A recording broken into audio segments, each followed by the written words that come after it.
Daniel capítulo 7 ha sido considerado el corazón del libro de Daniel. La razón es simple. Aquí está la esencia de todo el libro. Porque si el tema principal es el gran conflicto, aquí vas a encontrar el conflicto entre el poder de Dios y el poder del enemigo. Bienvenido a Biblia Fácil. Gracias por estar allí reunido junto a la familia y con tu Biblia en mano. Solo quiero decirte algo con toda sinceridad y con todo mi corazón. El tema que tú vas a escuchar hoy probablemente puede herir un poco tu sensibilidad. Sin embargo, quiero decirte que no tiene nada que ver contigo. Vamos a ver qué dice la Biblia y qué dice la historia. No voy a exponer mi creencia, no voy a exponer lo que yo pienso, voy a exponer lo que la Biblia dice. ¿Quieres orar conmigo? Vamos a orar. Querido Dios, estamos listos para abrir tu palabra y aceptar tu verdad. Que tu Santo Espíritu una vez más nos guíe al conocimiento de tu verdad.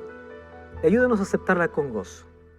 No siempre nos gusta escuchar algunas cosas que van contra nuestros principios o contra nuestras creencias. Sin embargo, queremos que tu palabra nos dé luz. Ayúdanos en el nombre de Jesús. Amén. Daniel capítulo 7 nos dejó con una pregunta. ¿Ustedes se acuerdan? Vamos a Daniel capítulo 7. Vamos a leer el versículo 15. Miren lo que dice Daniel. Yo, Daniel, me turbé el espíritu hasta lo más hondo de mi ser. Las visiones de mi cabeza me asombraron. Entonces me acerqué a uno de los que estaban allí y le pregunté la verdad acerca de todo aquello. Me habló y me hizo conocer la interpretación. ¿Qué me dice? Estas 4 grandes bestias son 4 reyes. ¿Recuerdan el capítulo anterior? Vimos que las 4 bestias representaban a los 4 grandes imperios en la historia. Ahora dice, se levantarán en la tierra y después recibirán el reino de los santos del Altísimo y poseerán el reino hasta el siglo eternamente y para siempre. Lo mismo que mostró Nabucodonosor, después de los 4 reinos que viene la venida de Cristo. Yo tuve el deseo de saber acerca de la 4ª bestia. Era tan diferente, era tan espantosa. Y allí describe una vez más a la 4ª bestia. Vamos a regresar al versículo 8. Mientras yo contemplaba los cuernos, un cuerno pequeño salió entre ellos y fueron arrancados 3 cuernos. Este cuerno tenía ojo de hombre y una boca que hablaba gran insolencia. Nosotros ya comprendimos cuáles son las 4 bestias. La pregunta que quedó en el aire es, ¿quién es este cuerno pequeño? Ese es el tema que hoy vamos a hablar. Entonces, ya oramos. Ahora entonces vamos a hacer un breve repaso. Dios mostró la sucesión de los imperios, Babilonia, Medo-Persia, Grecia y Roma. Estos 4 imperios tuvieron un periodo de duración. Babilonia 66 años, Medo-Persia 208 años, Grecia 163 años y Roma es el imperio que más duró en la historia, con 644 años. Por eso es un imperio fuerte, poderoso, grande. Esto vimos en el capítulo anterior, que cuando los césares ocuparon el trono en Roma, o los reyes que ocuparon el trono en Roma, tuvieron un nombre. ¿Cómo se llamaban? Césares. ¿Recuerdan la pregunta que le hicieron a Jesús? Cuando Jesús pidió una moneda y dice, ¿o a quién le pertenece esta moneda? Y todos dijeron a César. ¿A qué estaba refiriéndose? Al emperador romano. Y Dios o Jesús le dice, den a César lo que es de César y den a Dios lo que es de Dios. Muy bien, solo que los césares, ellos querían ser adorados porque se consideraban dioses. El emperador Domiciano, para intentar silenciar la voz de Juan, porque Juan era un cristiano y el cristianismo hablaba en contra de la idolatría y decía que Dios es el único verdadero, para que ya no más predicase, lo lanzó dentro de un caldero.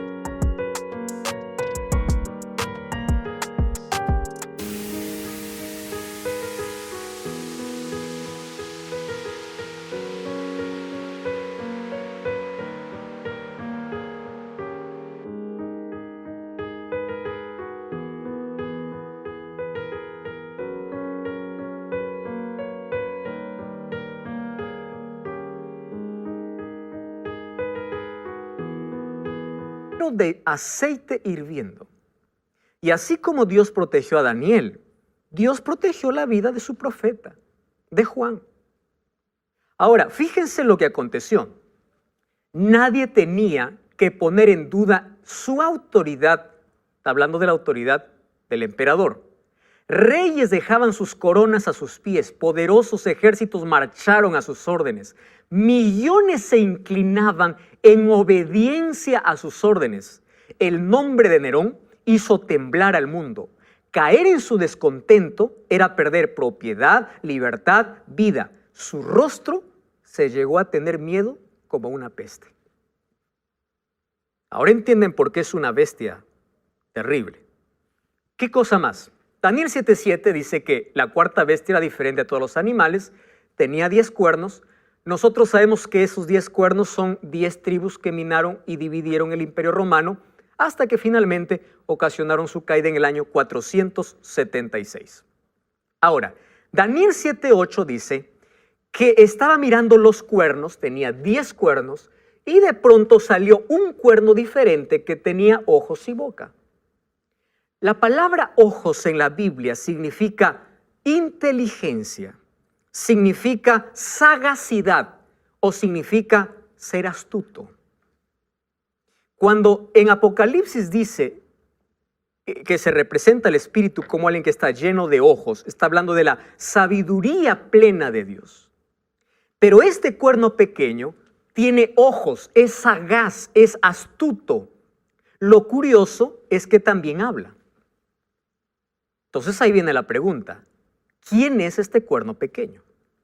Entonces vamos a descubrir a través de la Biblia lo siguiente. Primero vamos a describir al cuerno pequeño según los textos bíblicos. Número 1, el cuerno pequeño subió de entre los 10 cuernos. ¿Están de acuerdo conmigo? Estaban los 10 y de ahí subió uno. ¿De qué animal? Del cuarto. Correcto. Solo que cuando subió, arrancó ¿cuántos cuernos? 3. Número 2, tiene ojos de hombre, bocas que hablan blasfemias, hacía guerra contra los santos del Altísimo, dice el versículo 25, y los vencía. Y la tercera característica es que cambiará los tiempos y la ley. Eso es lo que dice acerca del cuerno pequeño. ¿Lo leemos? ¿Sí? 7:25. Miren lo que dice Daniel capítulo 7, versículo 25. Hablará palabras contra el Altísimo, a los santos del Altísimo quebrantará. Cuando estamos hablando de santos del Altísimo, estamos hablando del pueblo de Dios, y pensará en cambiar tiempos y la ley, y serán entregados en sus manos tiempo, tiempos y medio tiempo, hasta que se siente el juez. Correcto. Paremos ahí, entonces continuamos. Hay algunos que tienen la idea dispensacionalista. ¿Recuerdan ustedes de la escuela preterista que apareció en la época de la Reforma? Ellos dijeron, este cuerno pequeño se trata de un rey seleucida llamado Antíoco IV. Pero yo les voy a decir que eso no es verdad según la Biblia. ¿Por qué? Porque Antíoco existió en el reino griego. Y el cuerno pequeño, ¿de dónde sale? De la cuarta bestia. No sale de Grecia. ¿De dónde sale? De Roma. Entonces con eso derribamos la teoría de que existió otro o otro es el cuerno pequeño. Dice que tiene que salir ¿de dónde? De Roma.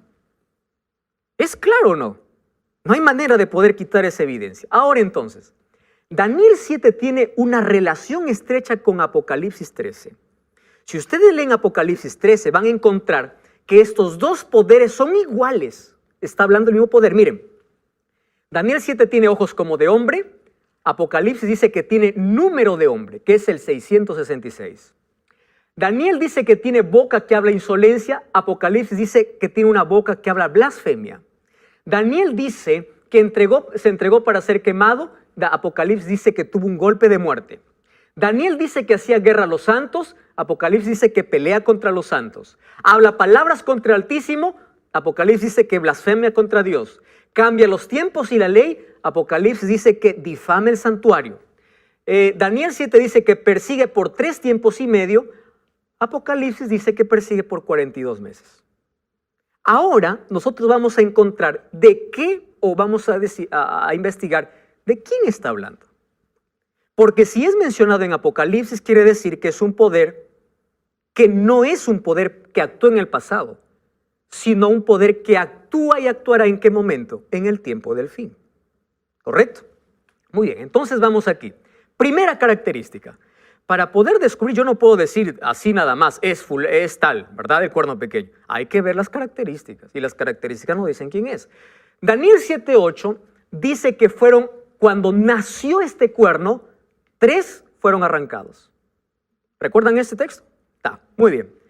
Vamos a ver quién fue arrancado cuando nació. Miren, ¿recuerdan las 10 tribus bárbaras cuando dominaron Roma? Hasta aquí nos hemos quedado. Ahora les explico algo. Odoacro era rey de los érulos. Odoacro fue quien venció a Rómulo Augusto, el último emperador de Roma. Cuando conquistó y le quitó el sillón, no duró mucho tiempo porque la disputa por el reino ahora estaba entre las 10 tribus bárbaras. Teodorico, que era el rey de los ostrogodos, logra vencer a Odoacro, pero también dura un periodo pequeño, hasta que aparece el rey de los francos llamado Clodoveo. Apréndanse ese nombre. Clodoveo se convirtió al catolicismo gracias a su mujer llamada Cleotilde. Y es Clodoveo quien inicia una guerra. ¿Contra quiénes? Contra aquellos que se oponían a aquel que ocupó el trono de César. ¿Quién ocupó cuando desapareció el emperador? ¿Quién entró allí en Roma a gobernar o a ser cabeza de todas las iglesias? El Papa. Entonces, aquí comienzan las llamadas cruzadas. ¿Correcto? Todo aquel que se opone, ahí empiezan las guerras, los conflictos. ¿Qué cosa sucede? Clodoveo incluso es considerado dentro de la Iglesia Católica como el nuevo Constantino. Así se le conoce. Constantino fue un emperador romano que se hizo cristiano. Eso vamos a ver un poco después. Ahora, fíjense qué cosa es lo que sucede.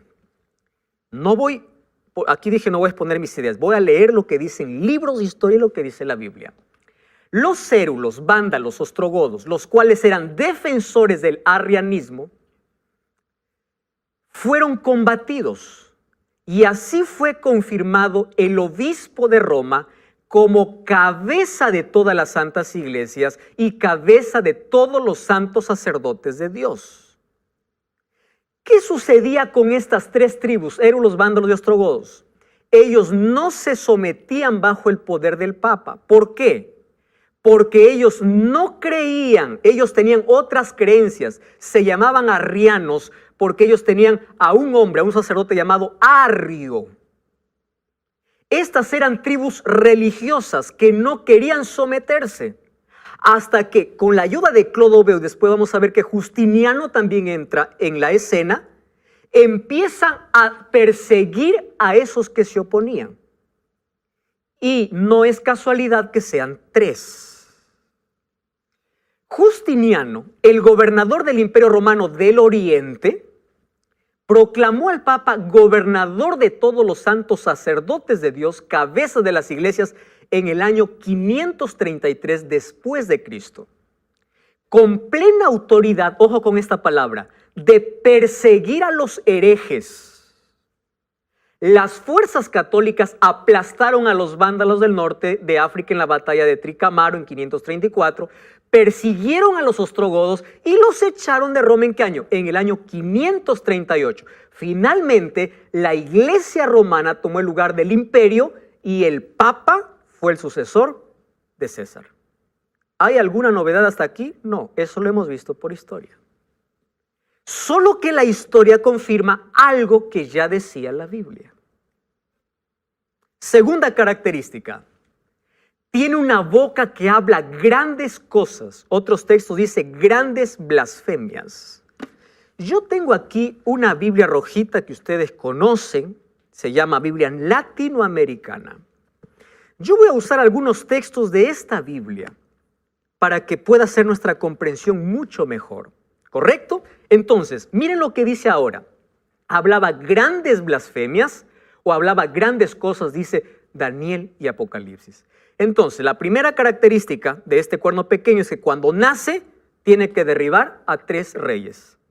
Entonces, ya vimos que se cumplió. La segunda característica es que habla grandes cosas. Muy bien, ¿qué cosa dice que habla? Blasfemias. Correcto. La pregunta es, ¿qué es una blasfemia? No vamos a inventar, vamos a decir que la Biblia, a ver lo que la Biblia nos dice. Mira lo que dice Marcos 2, 5 al 7. Al ver Jesús, dijo al paralítico, tus pecados te son perdonados, mas algunos pensaban en sus corazones, algunos escribas pensaban en sus corazones diciendo, ¿por qué habla este así? Blasfemia. ¿Quién puede perdonar pecados si no solo Dios? Ahora, eso está en la Biblia. Ahora solo les pregunto a ustedes, ¿a qué llama blasfemia la Biblia? A alguien que se atreve a perdonar pecados que no sea Dios. ¿Están de acuerdo? No lo digo yo, dice la Biblia. Ahora, fíjense lo que les voy a decir.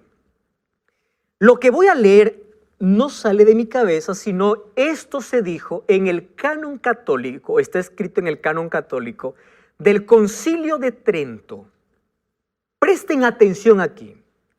En la confesión al sacerdote, miren lo que dice, tiene el poder. ¿Qué cosa tiene el sacerdote?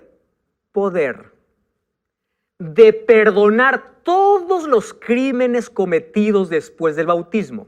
Cuando un delincuente confiesa sus pecados al sacerdote, todos los delitos no solo son perdonados, sino son destruidos. Y el criminal se convierte en una nueva persona, en un santo. Pregunto, ¿quién es el que santifica al pecador? ¿Dios? No. ¿Quién lo hace?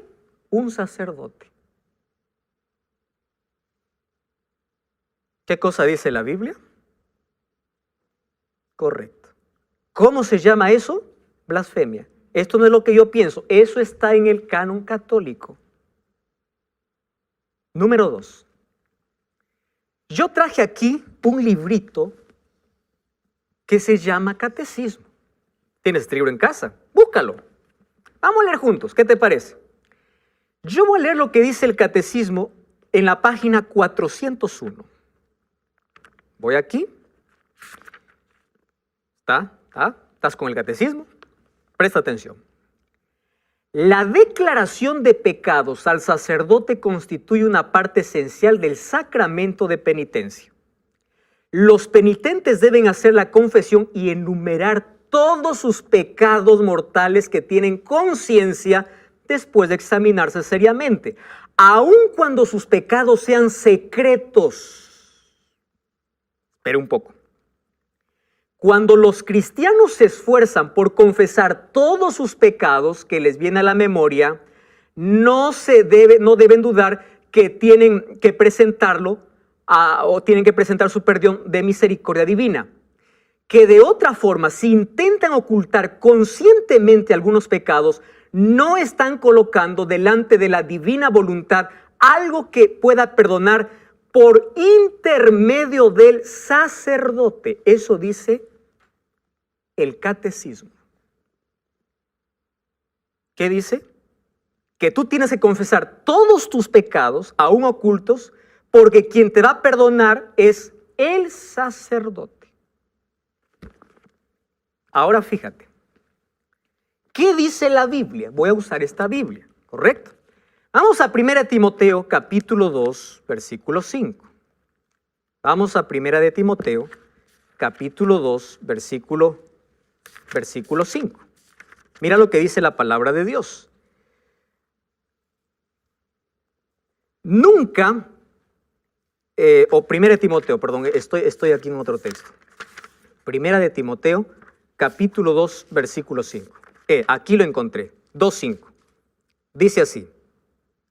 Dios es el único mediador entre Dios y los hombres. Su nombre es Jesús.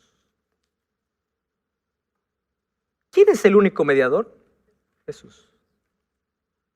Correcto. Si tú vas a 1 Juan 1:9, ¿qué dice 1 Juan 1:9? Hijitos míos, estas cosas escribo para que no pequéis. Y si alguien hubiese pecado, no dice anda al sacerdote, dice, abogado tenemos ¿en quién? En Cristo. Bueno, vamos a seguir porque este tema es muy amplio.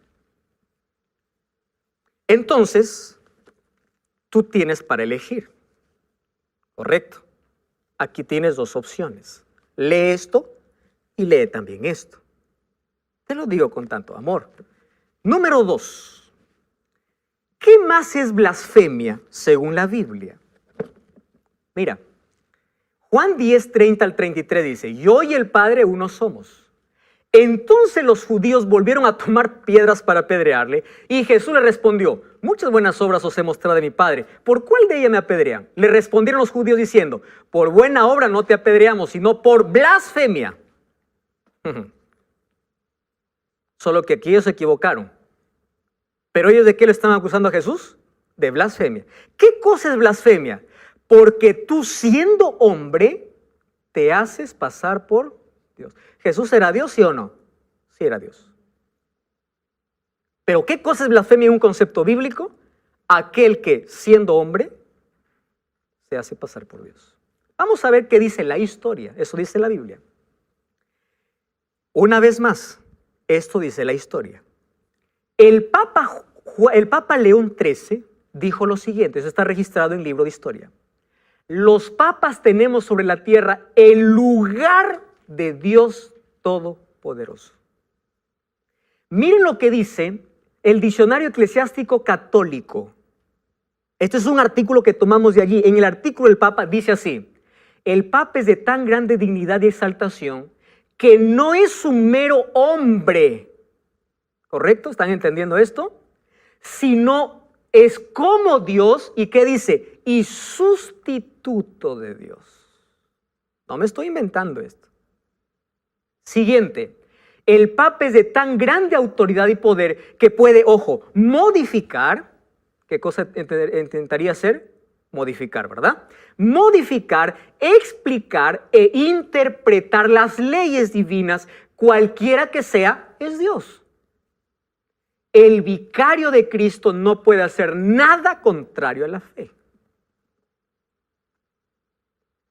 Esta explicación está clarísima.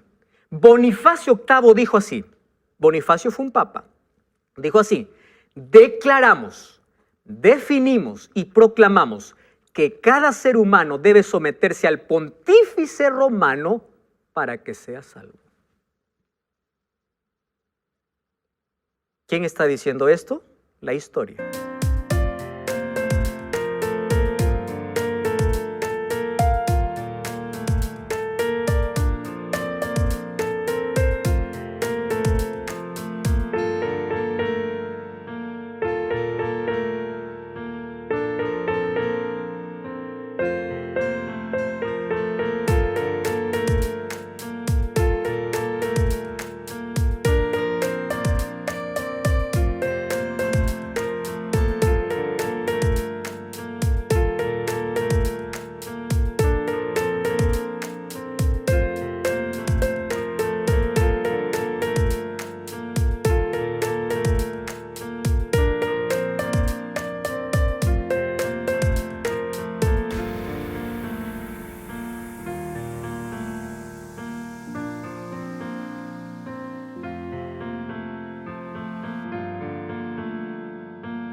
Yo solo le estoy mostrando lo que dice la Biblia y lo que dice la historia.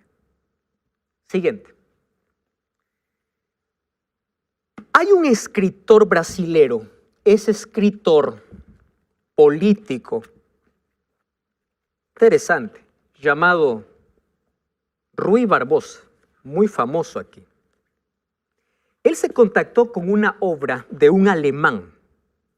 Ese alemán era un sacerdote católico, el cual firmaba con el nombre de Janus. Les voy a recordar que Rui Barbosa le llamó la atención la obra de Janus y le pidió autorización a Janus para poder traducir su obra al portugués. Y la obra que Janus escribió se llamó El Papa y el Concilio. Rui Barbosa escribió 2 volúmenes.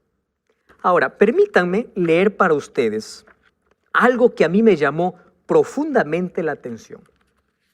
Esto es el texto que él habla de la investigación o del libro que ya estaba traducido de un católico. Miren lo que dice aquí. Investido de supremacía tan vasta cuanto el universo moral, científico, social y político, quedó siendo el pontífice romano una segunda encarnación de Cristo. Cuando se dice que es infalible la divinización del Papa, no hay metáfora, dice. Aquí no es que dice una cosa y se debe interpretar otra cosa. No, dice, es un enunciado literal. El Papa es Jesucristo en la tierra. Y dice así, y relativamente al Cristo en cuanto a autoridad para con Dios y su Padre. Yo voy a leer un poco más. Hay un formulario que se llama Un acto de fe para los nuevos católicos convertidos al papismo, elaborado por los jesuitas en el año de 1674. Miren lo que dice aquí. Confesamos y creemos que el pontífice romano es el vicario de Jesucristo y que puede a su bondad absolver a los hombres del pecado, preservándolos del infierno, y puede enviarlos a la vida. ¿Y qué más dice? Confesamos que todas las nuevas instituciones creadas por el Papa, aquí dice, son divinas y santas. ¡Wow! Confesamos que el Santísimo Padre debe recibir las honras divinas. Siguiente. Confesamos que el pontífice romano tiene el poder de alterar las escrituras. Ojo lo que dice. Quitarlas según su conveniencia, porque Él es Dios. ¿Y saben qué cosa es lo que más me llama la atención? Miren lo que dice el artículo 21. Confesamos que la escritura, la Biblia, es santa, pero es imperfecta. Y no pasa de ser una letra muerta desde que no hay una explicación por el pontífice romano. ¿Quién da vida a la Biblia? El pontífice. Esperar, estás en Biblia Fácil. Hoy estamos hablando lo que dice la Biblia en Daniel capítulo 7, versículo 25, para descubrir a la luz de la Biblia quién es el cuerno pequeño. Te estoy mostrando evidencias bíblicas y evidencias históricas. Finalmente cada uno decide creer o no creer. Una vez más, bienvenido y un grande abrazo para ti. Estamos hablando acerca de algunas evidencias y decía que este cuerno pequeño hablaba blasfemias. Según la Biblia, blasfemias es aquel que dice que puede perdonar pecados siendo un ser humano, cuando solo Dios lo puede hacer. Y aquel que dice ser Dios cuando no lo es, también, ¿cómo se llama? Se llama blasfemia. Pero hay una tercera característica. ¿Cuál es la tercera característica? Esta es la más evidente e irrefutable. ¿Qué dice Daniel 7:25? Dice que no solamente hablará blasfemias, sino que también perseguirá a los santos. ¿Y qué cosa más hará? Tratará de cambiar los tiempos y la ley. Muy bien, vamos a analizar entonces esta tercera característica. Yo quiero advertirles algo primero. Ustedes saben que Daniel 7:25 habla de que este poder va a perseguir por tiempos y la mitad de un tiempo. Apocalipsis 13:5 dice que va a perseguir ¿saben por cuánto tiempo? Por 42 meses.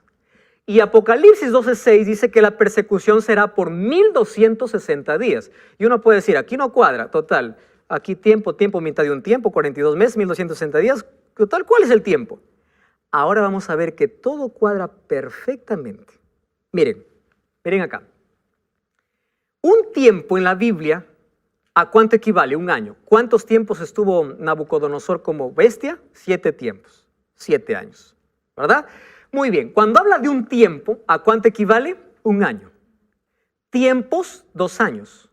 La mitad de un tiempo, medio año. ¿Correcto? Genial. Si sumamos tiempos y mitad de un tiempo, ¿cuánto es? 3 tiempos y medio. que equivale a cuánto en la profecía. Ahora vamos a llegar al punto donde en la profecía un día equivale a un año, según Ezequiel 4:6 y según Números 14:34. Un día equivale a un año. Entonces, tiempos y la mitad de un tiempo, que es igual a 3 años y medio. Y esto es igual a 42 meses. ¿Cómo? Mírenme, un año, ¿cuántos meses trae? 12. 2 años, 24. Medio año, 6. Sumen entonces, 24 más 12 más 6, 42. Entonces, 3 tiempos, 3 años y medio o 42 meses es el mismo periodo profético. ¿Correcto? Ahora, fíjense acá. Si un día equivale a un año, entonces, ¿cuántos días trae el calendario judío? Porque estamos hablando no de nuestro calendario, sino del calendario judío, 30 días. Ahora vamos a multiplicar. ¿Cuánto es 42 por 30? 1260. Si nosotros aplicamos aquí el término que un día equivale a un año, entonces, al hablar de 1260 días, estamos hablando de 1260 años. Es lo mismo que tiempo, si la mitad de un tiempo da 1260 años. ¿Qué ocurrió en el año 538? ¿Recuerdan? La última tribu enemiga fue destruida. ¿Y saben qué cosa pasó desde el año 538? El Papa hizo lo que quiso. Ahora, una vez más, esto dice la historia. Durante 1260 años, ¿hasta cuándo? Hasta que Napoleón Bonaparte envió a su general Berthier y prisionaron al Papa mientras estaba celebrando su aniversario en una capilla. Y lo pusieron preso. Aquí se termina el periodo de persecución para los cristianos. En el año de 1798, cuando el Papa es prisionero. Ahora, esto vamos a dejar que la historia nos explique, porque la historia es una aliada de la Biblia, de la profecía. Entonces, vamos a dejar que la historia nos explique. Nadie puede negar que hubieron 12 siglos de tinieblas y persecuciones. Miren lo que sucedió. Cruzadas. ¿Recuerdan ustedes de el Santo Oficio de la Santa Inquisición? Todos hemos estudiado eso por historia. Están colmados de pasajes oscuros, cárceles, registros teñidos de sangre, torturas extremas. ¿Quién hizo todo esto?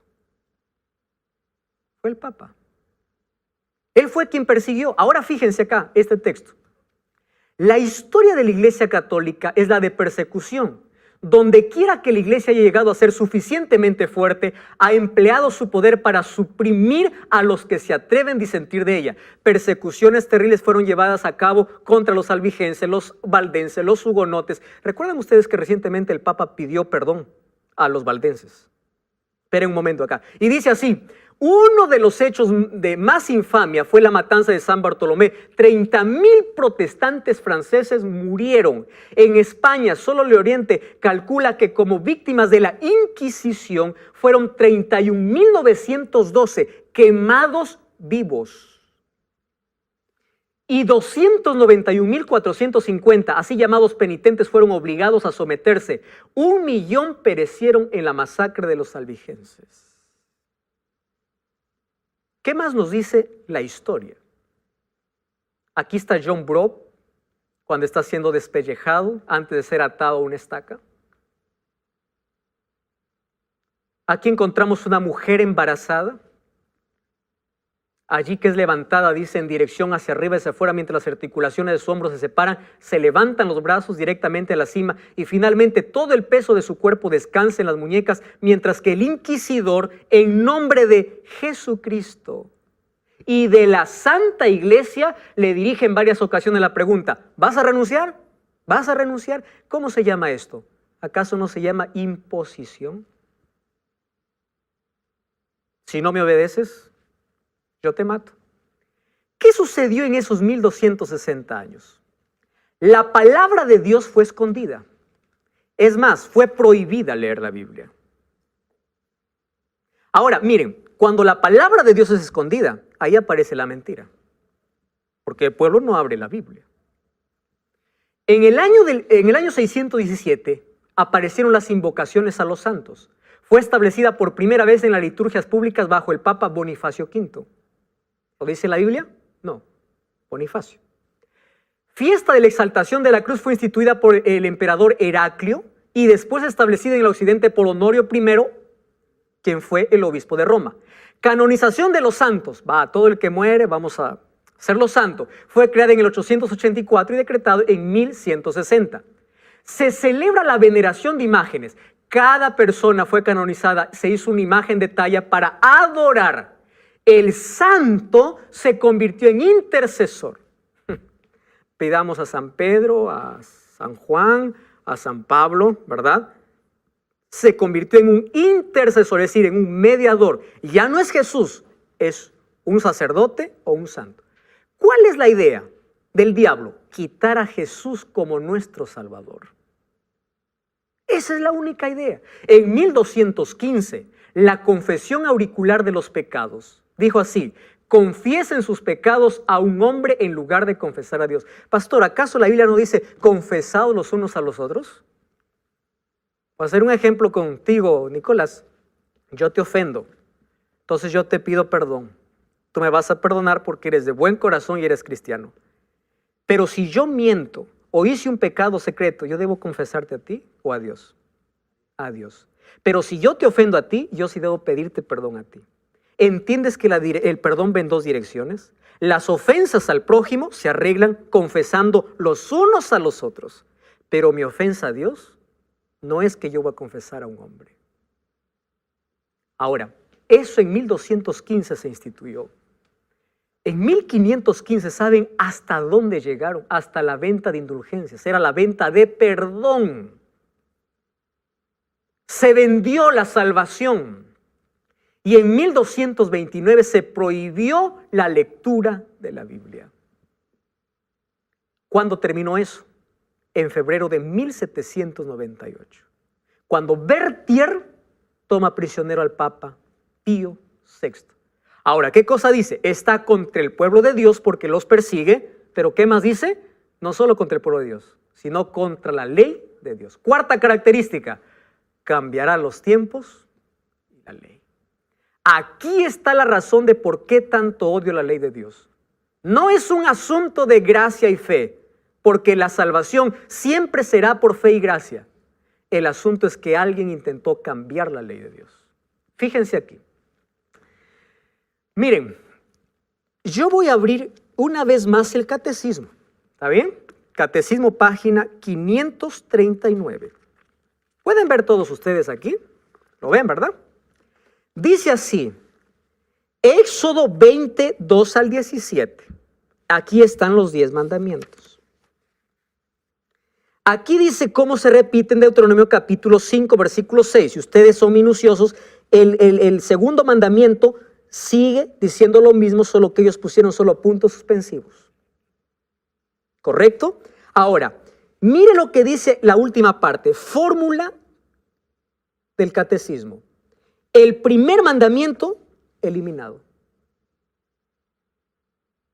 Segundo mandamiento, reemplazado. ¿Por qué lo quitaron? Porque habla de adoración. El cuarto mandamiento, cambiado. Yo estoy mostrando una evidencia. Permítanme tomar la Biblia. Éxodo capítulo 20. Mira lo que dice. Aquel que dice no, la ley ya fue clavada. Vamos a ver si fue clavada. Éxodo capítulo 20. Dice así. Voy a leer esta Biblia porque a mí me encanta. Esta es la mejor versión que yo puedo leer. Dice así. No tendrás otros dioses fuera de mí. Primer mandamiento. Yo les pregunto, cuando uno vive bajo la gracia, ¿quiere decir que uno es idólatra? No. Número 2, dice, mire lo que dice esta Biblia. No te harás estatua, ni imagen alguna de lo que hay arriba en el cielo, bajo en la tierra y bajo en las aguas de la tierra. No te postres a estos dioses, ni les sirvas, porque yo, Yahvé, tu Dios, soy Dios celoso y te pido cuentas a tus hijos, nietos, bisnietos, por la maldad de sus padres. ¿Saben que me gusta esta versión porque es más clara? Versículo 7, no tomarás el nombre de Yahvé tu Dios en vano, porque no dejarás sin castigo que le tomaré su nombre en vano. Versículo 8, ¿saben qué cosa dice esta Biblia? Acuérdate del día sábado para santificarlo. Aquí no dice reposo, acá dice sábado. Muy bien. Entonces, yo tengo aquí dos cosas. El catecismo que me dice una cosa, en lugar de guardar el sábado, me dice santifica las fiestas. Ustedes ya saben a dónde nos lleva una fiesta, ¿verdad? Y en lugar de decir no tengas otro Dios, colocan el primero, amarás a Dios sobre todas las cosas. Ah, no, es que Jesús cuando vino lo cambió. Espera un momento. Jesús dijo que la ley se dividía en dos. ¿Están de acuerdo conmigo? Amar a Dios y amar al prójimo. Ahora, lean Éxodo 20 y van a encontrar lo siguiente. Los 4 primeros demuestran nuestro amor a Dios y los 6 últimos, nuestro amor al prójimo.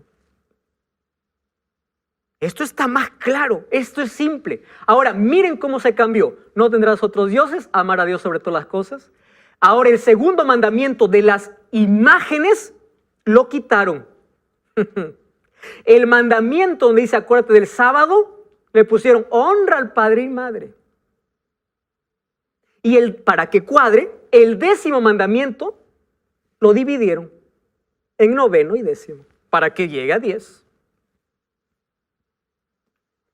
¿Saben ustedes quién dio el primer decreto dominical? Constantino.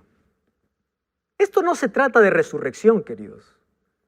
Se trata de un emperador que se convirtió al cristianismo llamado Constantino en el año 321, un 7 de marzo. Lo que dijo, deben los magistrados y personas residentes en ciudades reposar y todos los talleres deben cerrarse en el venerable Día del Sol.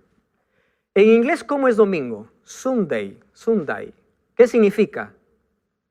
Día del Sol. En la Biblia, el domingo es considerado primer día de la semana, según Lucas capítulo 23. Él, Constantino, adoraba el sol. Pero cuando ingresó o se hizo cristiano por conveniencia, trajo las costumbres paganas y lo dejó en el cristianismo. Lo que hizo el Papa solamente es ratificar y decir, vamos para adelante. Así son las cosas. Por más que queramos poner cualquier otra cosa en contra. Miren lo que dice aquí el Catecismo de la Iglesia Católica, ahora le doy la referencia. Pregunta, ¿cuál es el 7º día? Respuesta, el sábado es el 7º día. Número 2, pregunta, ¿por qué observamos el domingo en lugar del sábado? Respuesta, porque la Iglesia Católica transfirió la solemnidad del sábado al domingo. ¿Quién lo hizo? ¿Dios? ¿Qué cosa dice la profecía? Cambiará los tiempos y la ley. Aquí está la referencia. Miren lo que dijo este cardenal James Gibson. Dijo así, usted puede leer la Biblia de Génesis, Apocalipsis y no encontrará ni una línea autorizando la santificación del domingo. 108 versículos de la Biblia hablan del sábado. 8 hablan del domingo como primer día de semana. La Escritura refuerza la observancia del sábado. La Iglesia Católica, por más de 1000 años antes de la existencia de un protestante, por virtud de su divina misión, cambió el día de reposo del sábado al domingo. Ellos reconocen. Y ustedes quieren saber cuál es la mayor evidencia. Yo les voy a enseñar un libro, lo tengo acá. Este libro es una investigación histórica sobre el cambio del día de reposo. ¿Saben quién escribió este libro? Samuel Bacchiocchi. Pero ¿saben qué cosa me sorprende de este libro? Este libro, él lo escribió como base teniendo una tesis doctoral. ¿Sabes dónde hizo esta tesis? En la Pontificia Universidad Gregoriana en Roma. Él se atrevió a hacer en una universidad católica gregoriana una tesis diciendo cuál es el verdadero día de reposo. La tesis fue aprobada y tiene el imprimatur del Vaticano. Quiere decir, fue aprobada su tesis. ¿Y saben qué cosa dice la tesis? Dice que quien cambió el sábado a domingo fue la Iglesia Católica. Y el Vaticano, al poner su imprimatur, ¿qué cosa estaba diciendo? Reconocemos, es verdad, somos nosotros. Entonces yo quiero dejar solo una pregunta hoy. ¿Quién es el único que merece nuestra adoración? Jesús dijo, si me amas, guarda mis mandamientos. Querido, La ley no salva a nadie. Tú y yo somos salvos por gracia de Jesús. La ley, la observancia de la ley o los mandamientos no salvan. No son la causa, son el efecto. Por eso dijo, si me amas, somos salvos por la gracia. Apocalipsis 14:12 dice, aquí está la paciencia de los santos, los que guardan los mandamientos de Dios y tienen el testimonio de Jesús. Mateo 5:17 dice, no penséis que he venido a anular la ley de los profetas. Hasta que pase el cielo y la tierra, no pasará ni una